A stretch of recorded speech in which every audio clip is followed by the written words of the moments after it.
Hi guys, there are two major problems whenever we talk about benefits or welfare. You have politicians who want to punish those who don't take up jobs, and you have a media that focuses on those people and not on whether benefits themselves are enough to lift people out of poverty. So Liz Kendall, the Secretary of State for the Department of Work and Pensions, spoke to Trevor Philips of Sky News about what the government is doing in regards to welfare. Now, the number of people claiming benefits has risen dramatically since the pandemic, but it seems neither Liz nor Trevor are interested in making sure people who are struggling during a cost of living crisis while on benefits are getting the support they need. Instead, the focus seems to be on sticks. In order to drive down economic inactivity. Look, Trevor, the key I get problem... listen, I get all of that, but because most governments, and in fact I have a feeling that last time we spoke about this, you said something like this. What I'm really interested in is what are the consequences for people who don't engage with Let me tell you about that for young people. We now have almost 1 million young people not in education, employment or training.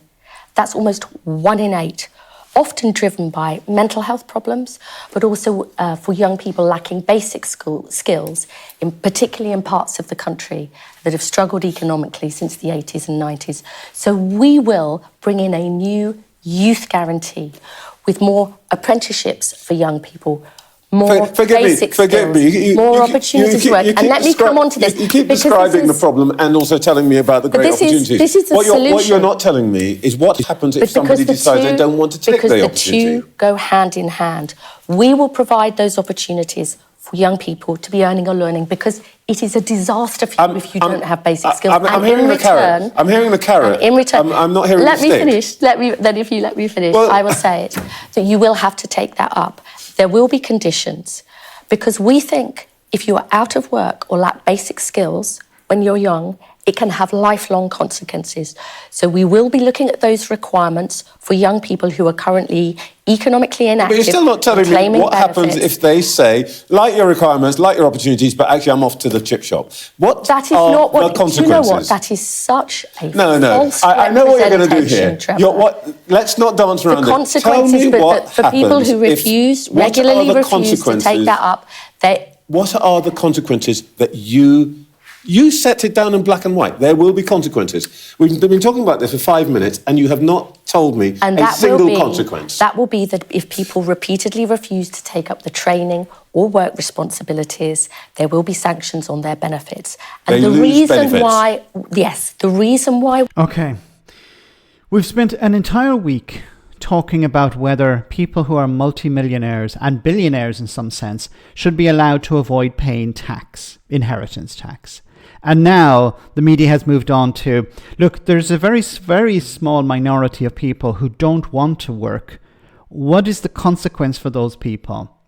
We need to focus on the consequence. We're not all that interested in the government providing support for people who want to work, who are struggling at the moment to pay their bills, to get by. We're not focusing on that. What we want to do is focus on people who don't want to work. What is the consequence for them? What is the stick for them? How are you going to punish those people? That's the focus of the media.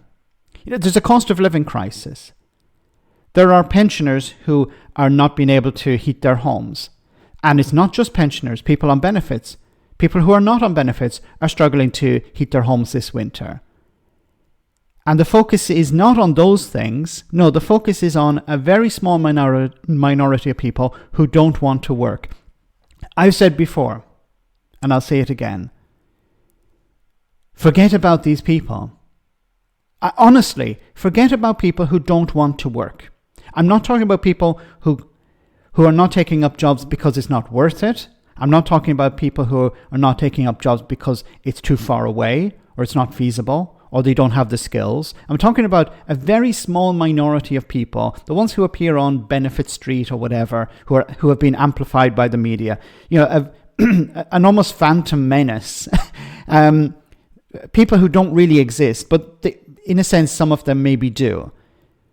Let's forget about those people, because they will never work.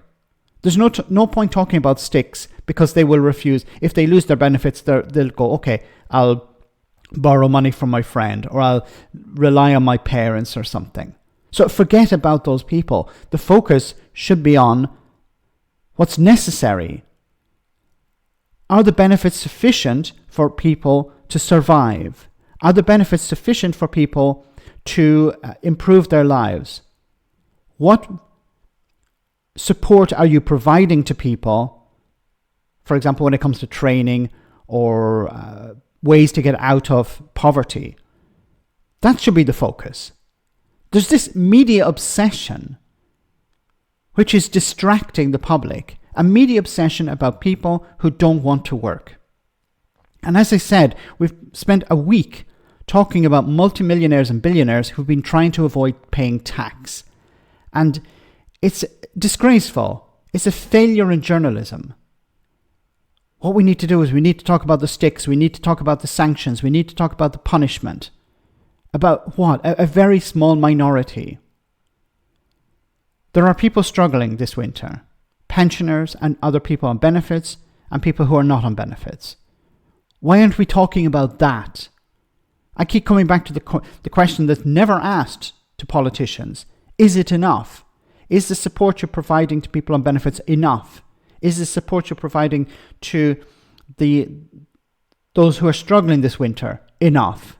That should be the question. Let me know in the comment section, guys, what you think. As always, your comments are greatly appreciated. Thanks a lot.